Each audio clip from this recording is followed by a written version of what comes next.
Cześć, z tej strony Kryptopirat. Ruszamy z serią na YouTube, o której od dawna wspominałem na swoim TikToku. Zależy nam przede wszystkim na tym, żebyśmy byli jako kryptopiraci kojarzeni z wyszukiwaniem takich perełek na dnie morza, jeżeli chodzi o coiny. Skupiamy się na nowych projektach. Nie będzie u nas na kanale najprawdopodobniej, nie chcę mówić, że na pewno, ale najprawdopodobniej niczego, co jest stare, że tak powiem, czyli przeżyło przynajmniej jedną hossę. Przedstawiam Barego. Bary jest naszym głównym analitykiem, który wynajduje wszystkie perełki, albo większość z nich.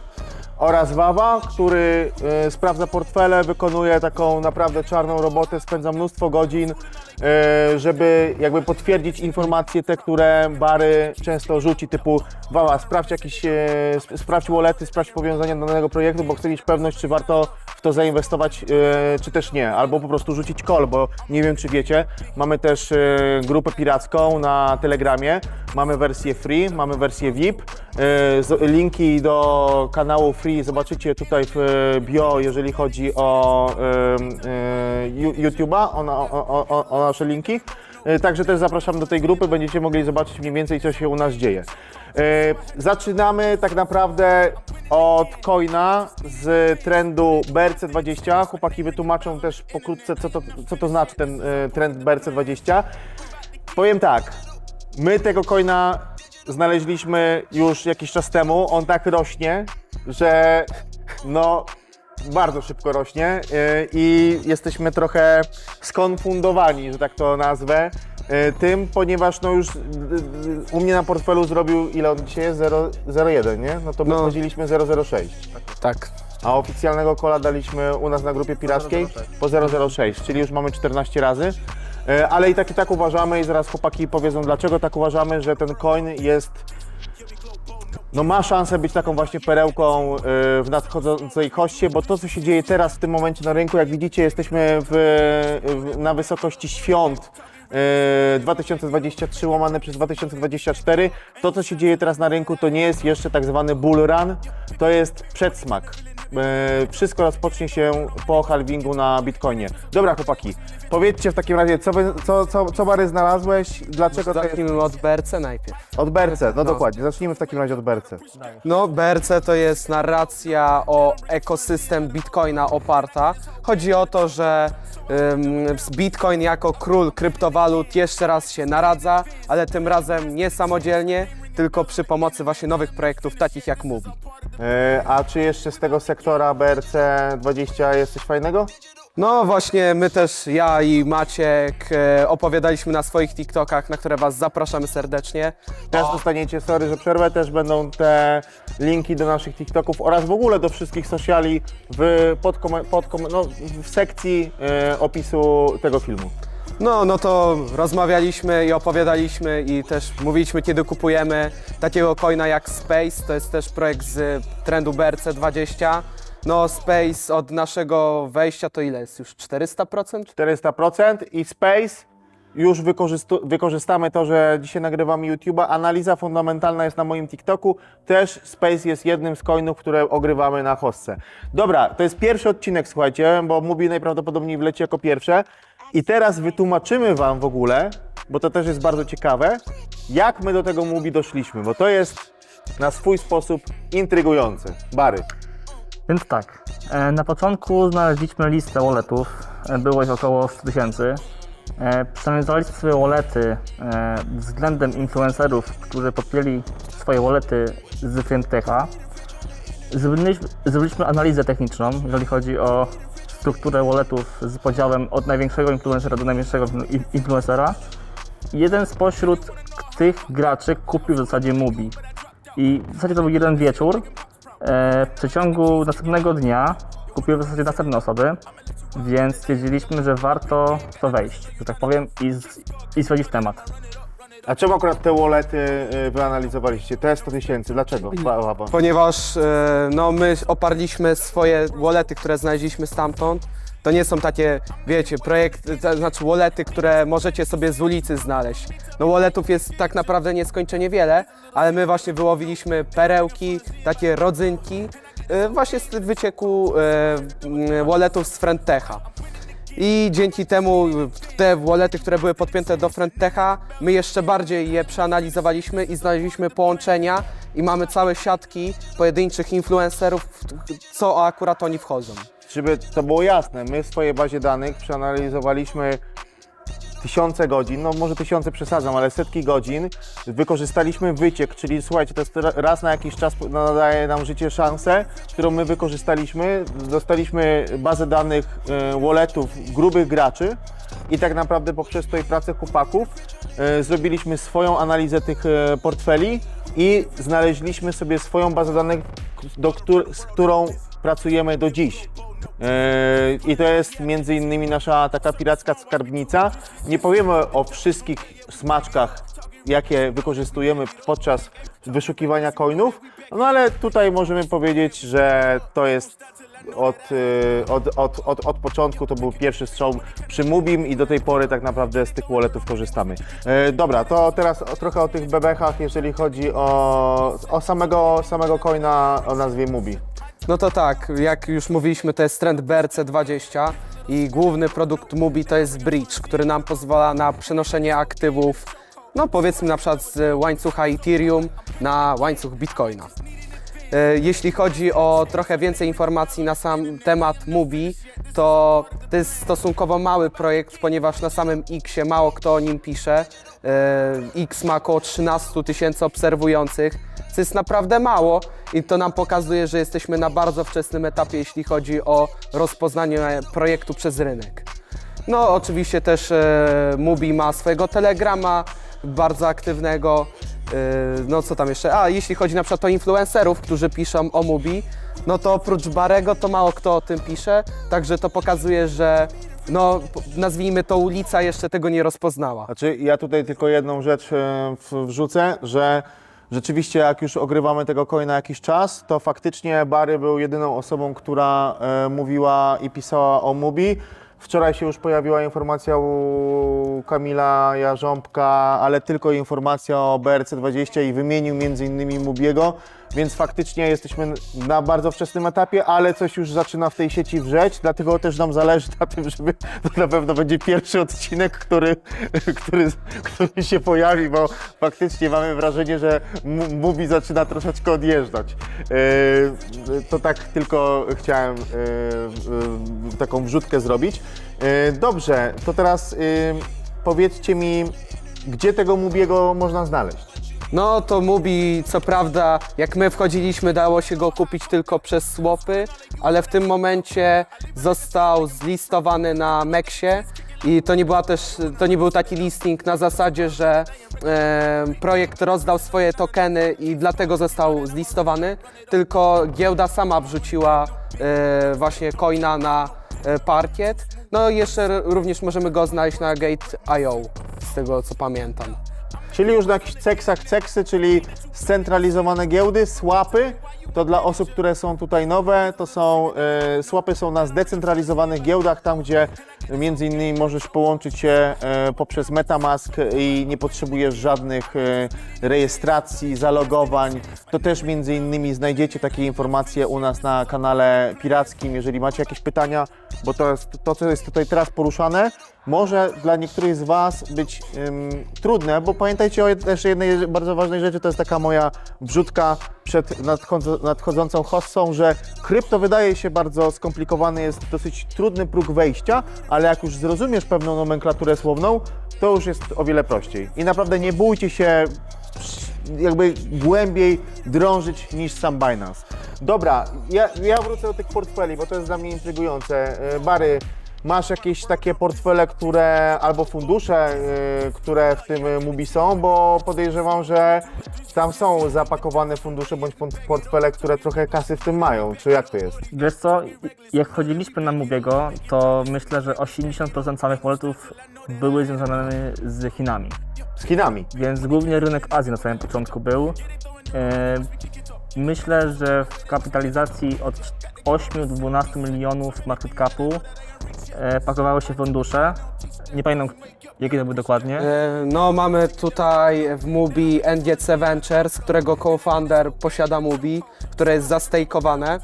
I również mamy w nim, w Mubi siedzi Maxim Bukaile, który jest inwestorem w funduszu Tima Drapera, który sam jest w krypto, z tego co pamiętam, od 2014 roku lub 2016, nie jestem pewien, ale on bardzo wcześnie wchodził w krypto, a dla osób, które nie wiedzą, kim jest Tim Draper to jest taki inwestor ze Stanów Zjednoczonych, który jest właśnie jedną z najbogatszych osób, jest na liście Forbesa, ponieważ ma majątek około 1,2 miliarda dolarów.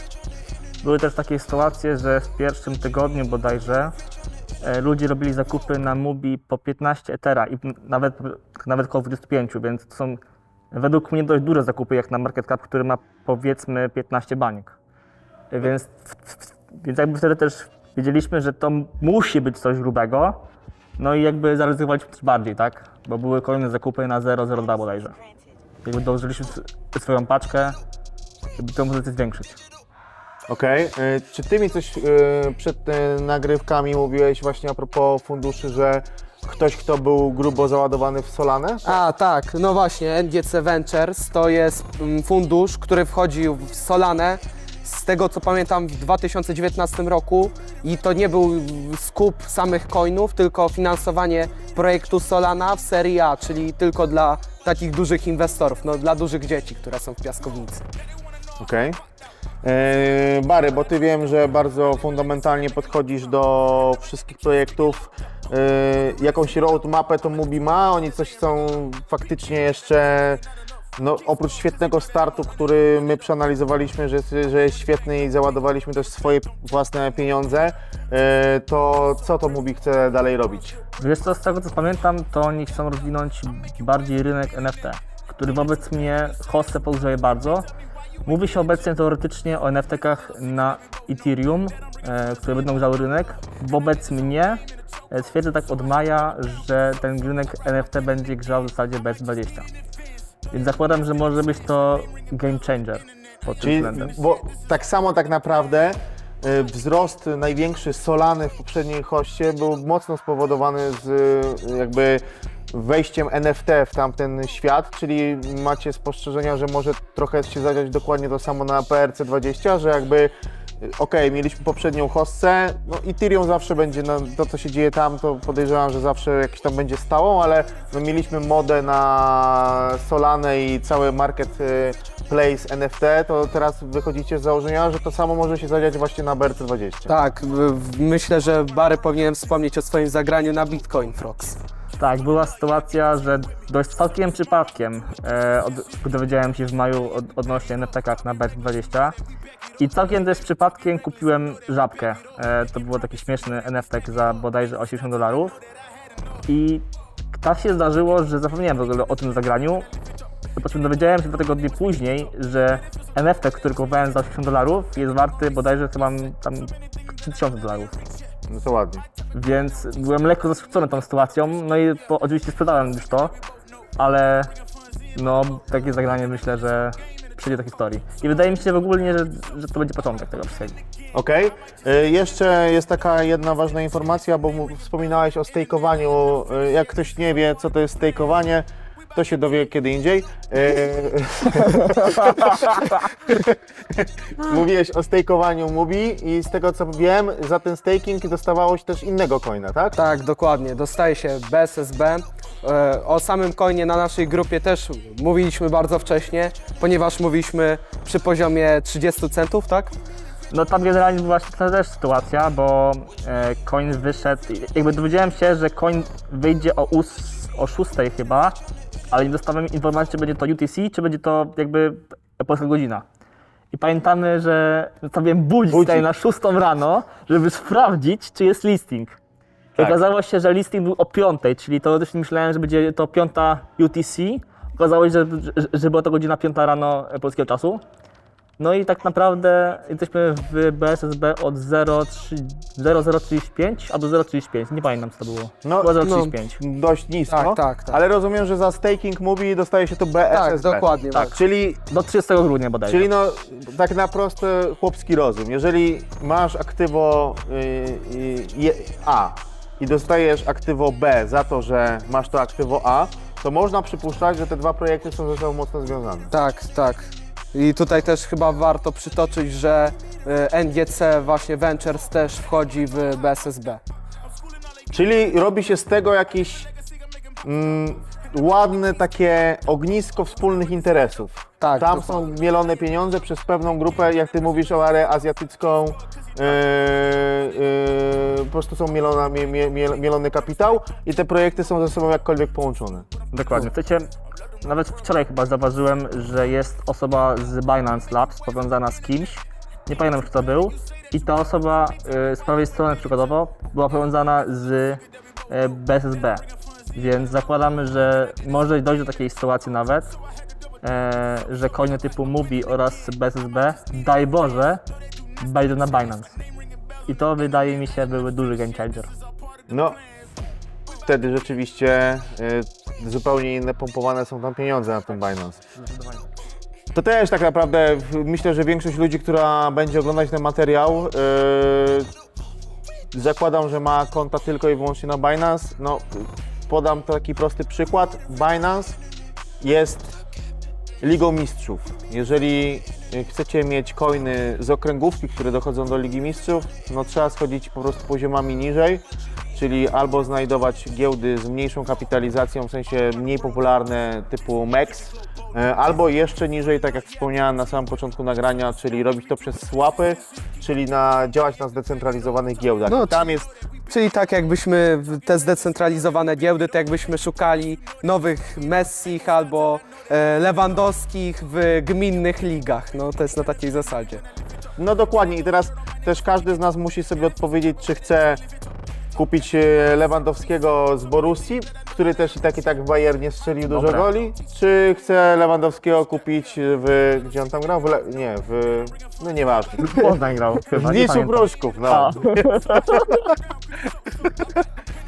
Pozdrawiamy Lewy, polecamy Mubiego.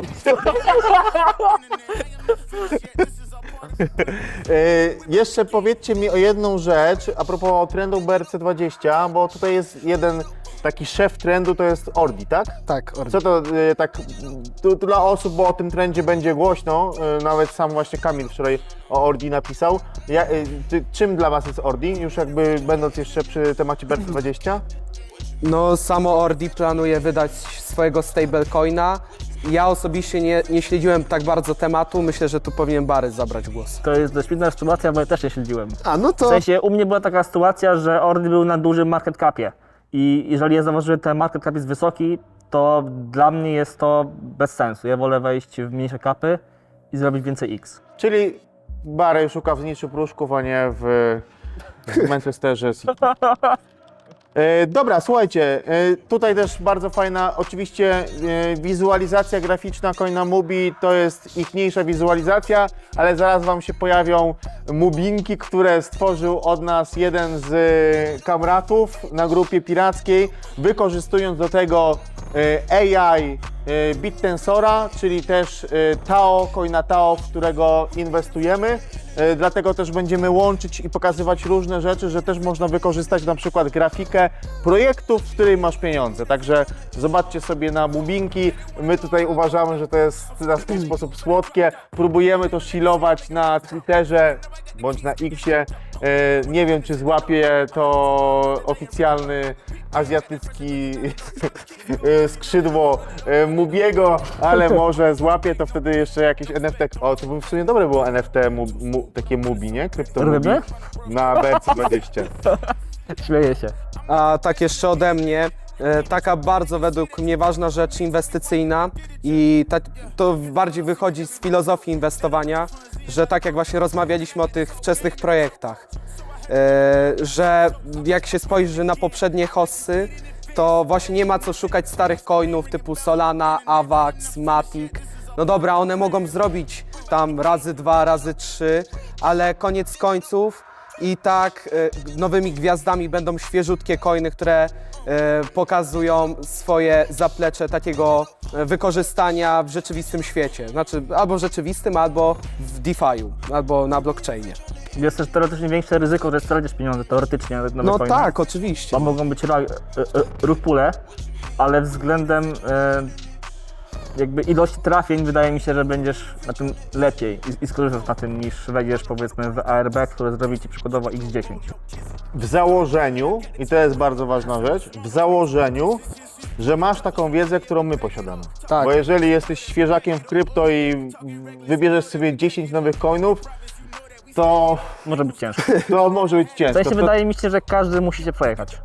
No, Tak jest, taka jest prawda. to prawda, jakby po później też inaczej zupełnie szanujesz to, co uda się zrobić. Dobra, słuchajcie, no to jeżeli chodzi o Mubi, no to mamy chyba to za sobą. Coś jeszcze do dodania, czy już wyczerpaliśmy temat? A, właśnie, bo tutaj teraz jeszcze do końca nie wiemy, jak to będzie wyglądało, ale robimy podsumowanie i ocenę. Jaki to jest nasza ocena od 1 do 10, jeżeli chodzi o coina Mubi? Bary? Chcesz wiedzieć? Tak.